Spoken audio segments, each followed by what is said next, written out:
I want to bring in Ronen and Orna Nutra, parents of Omar Nutra, a dual Israeli-American citizen who is still being held by Hamas. So we spoke recently, and I just really want to ask to get your reaction to what you're hearing from Benjamin Netanyahu. He did say that Israel has its commitment, its supreme commitment, to bring the hostages home. But did you hear in that, did you hear hope in that Israel has a plan to bring the hostages home that you think will work? So I think this is the strongest speech that we've heard from him relating to the hostages. And I think that he's feeling the pressure that's coming from the hostage families. We're holding our breath. This is something that needed to happen, but it also puts our family members and our son at great risk, even greater risk than before right now in the chaos in Gaza. And our expectation is that the American administration and Israeli government do everything, be proactive right now, and act upon the release of the hostages immediately. And he insinuated to a few things that, could be done and reached out to anyone holding on to hostages. But that's a first step. And we really need to see action, and immediately. If I may add. Yes, no, please. I'm sorry. No, please. We've been hearing all along that Sinwar is the major obstacle for reaching a deal. Where here we are. Sinwar was finally eliminated today.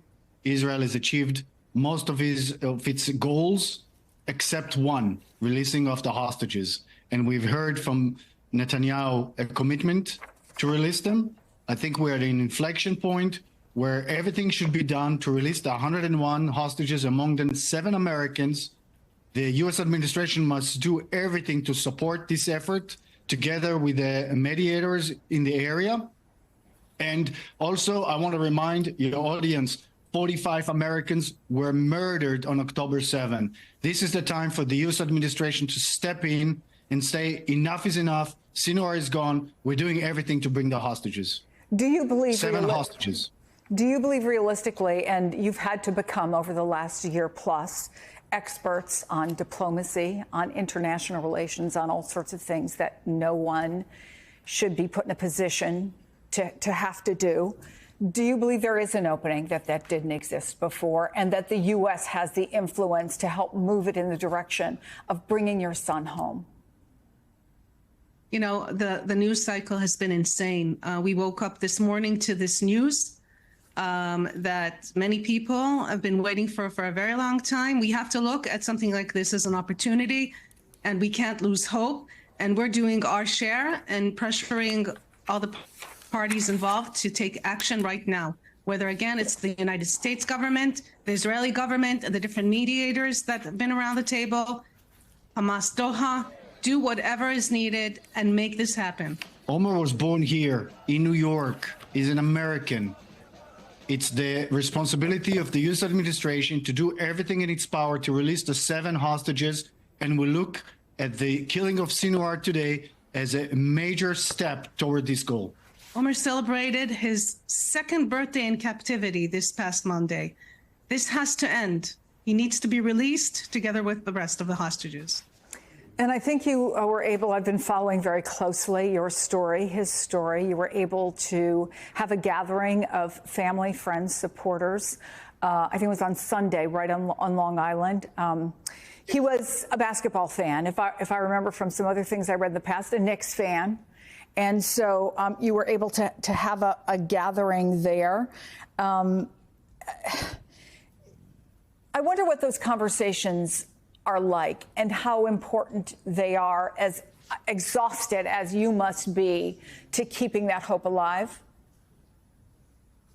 It was really a beautiful and emotional event. On Sunday in the city, actually, there was a big march in Central Park, and then an event that was all around basketball. Omar always loves basketball. He's a New York Knicks fan. And he played basketball. He captained his high school sports team.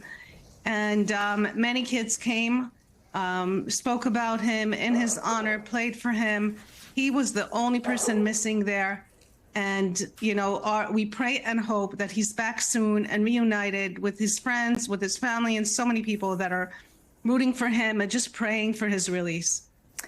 I don't know how often you're in touch with members of the administration, contacts with the U.S. government, but and whether you've heard from them since this news broke. But when you do talk to someone, what will be your message? Seize the moment.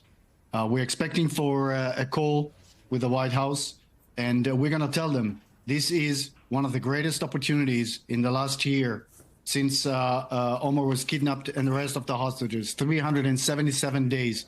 Seize the moment, come up with a plan, and do everything possible with the partners in the Middle East to bring the hostages back. This is the time.